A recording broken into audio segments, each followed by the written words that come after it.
So it's been 4 months of owning this new Model Y, trading up from our 2022 model. And I actually spent the first few weeks wondering if we'd made the right choice. So here's the thing, I actually still miss my 2022 Model Y. Someone actually sent me a photo of Tesla selling it. And when they sent that through, I was like, that's my car and I want it back. But more and more over time, this new model has really started to win me over. Except for the glove box. That's definitely way smaller. Now, all of these little changes actually do really add up when you have that ownership experience of driving the car on a daily basis. But when it all comes down to it, there's really one massive reason that has made upgrading to this car totally worth it. One thing, and that is FSD. Full self-driving is genuinely a game changer for us as a family. We do not drive at all without it. Now, I've done heaps of videos recently on FSD, so I'm actually not going to get into it on this video. I'm going to focus more on the rest of the car, but just know that that is the one reason that has made us feel this upgrade is worth it. So one small thing that we've really come to appreciate owning this car as parents is having the rear screen in the back. Because normally one of us is in the back seat with our daughter Willow, and we can now change the music, control the volume, turn off the AC. You can even move the passenger seat forward and back, which has been helpful multiple times. And because our daughter loves seeing the album artwork, you can actually even control the rear screen from the front screen, if it's just one of us driving, for example. The quieter tailgate opening in this new Model Y has been also really nice. Again, as parents, the old Model Y tailgate was pretty loud and often would wake our daughter, but this new one is smooth and much quieter, which we really appreciate. The auto folding seats in the rear, not something I really ever thought we would need, but I have really started to like it. In fact, I've been putting the seats down on more occasions just because of how easy it is to do. Phone key is now incredibly reliable thanks to the ultra wideband technology that the new Model Y has. You do have to have a relatively recent iPhone for this to work, and it just means every time the doors will unlock for you, whereas we used to have a few occasional reliability issues with phone key. That's not the case anymore. It's also what allows the tailgate to automatically open when you stand right behind it, which has come in clutch multiple times when we're holding a whole bunch of stuff. But there is also times where it can be annoying, so we've actually gone into the settings and switched off that feature for when we're at home. Then there's auto shift, which continues to be one of our absolute favorite features. I don't think we could ever own a car from now on that didn't have auto shift in it. It just seamlessly shifts you from reverse to drive without really having to touch anything, and it feels magical.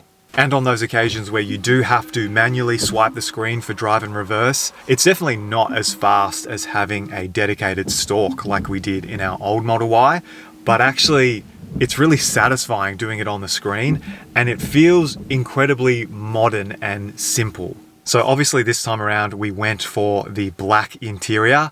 That was to save money, but also now we have a toddler and we thought maybe this was the safer option. The black, in our experience so far, seems to definitely show up more dirt and more stains than the white did. I am definitely cleaning these seats much more than we were ever having to clean the white seats, and they are harder to clean because they're perforated. We've not once used the air conditioning feature within the seats yet. I'm sure we will when it's really hot.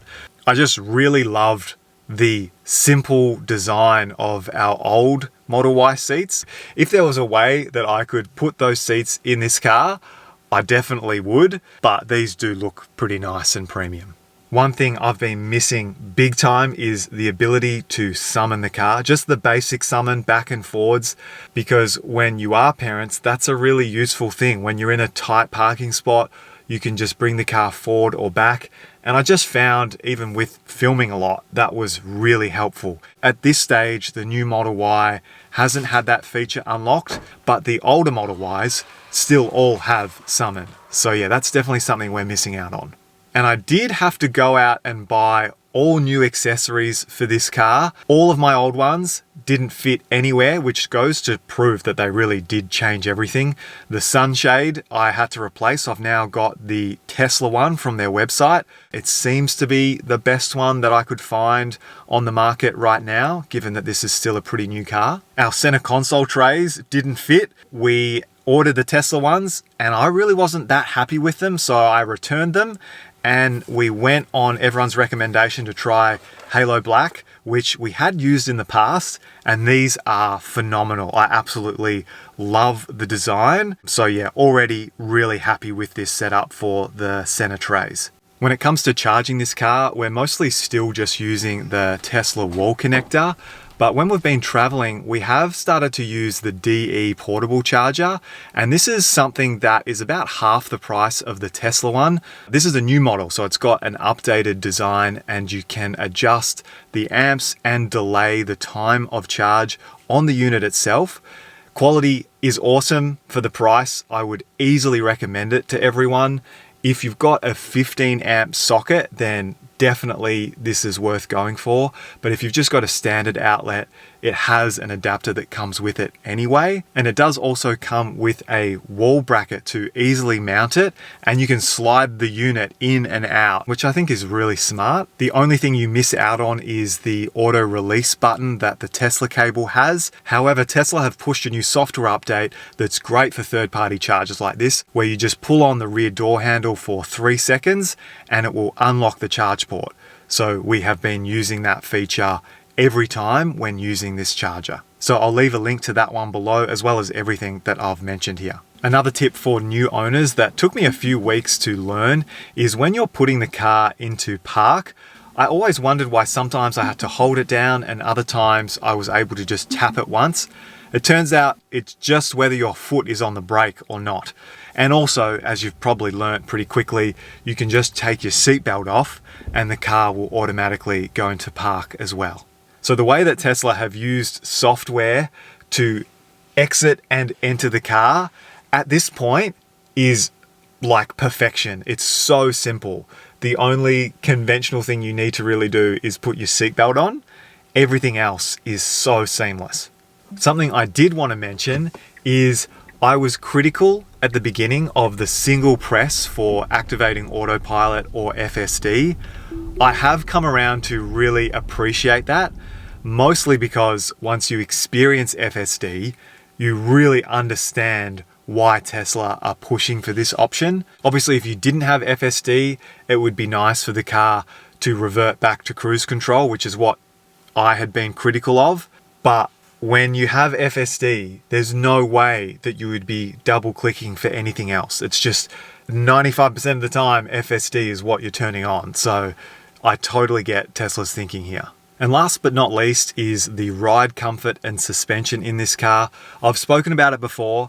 It's so smooth and buttery to drive. FSD makes it even smoother, which is a whole nother conversation. But they've just done so much work on the way that you feel driving this car and how you feel inside the cabin. It really is noticeable when you own and drive this car on a daily basis. And so specifically on the suspension and the ride comfort, that is quite compelling now living with this car. And also the way that the car looks is pretty cool. It's taken a while to grow on me because I was just so in love with the previous design. This is a much more masculine, sharp, futuristic looking car. It possibly doesn't have the personality and the friendliness of the old car, but yeah, I do appreciate the design very much. So anyway, I hope sharing my thoughts has been helpful to anyone that's considering getting this car. If you're in the market and you're comparing the old Model Y versus this one, that is an interesting comparison because all the software is the same. A lot of the features that you get like Sentry Mode and Dash Cam, they're all in the old Model too. The big question mark is around FSD, because that is something that you're really going to want in your car. I have no doubt it's going to come to older Model Ys and 3s. It's just when. It looks like maybe middle of next year. But anyway, I will keep you updated nonetheless. Stay tuned for more content coming soon, and thanks so much for watching.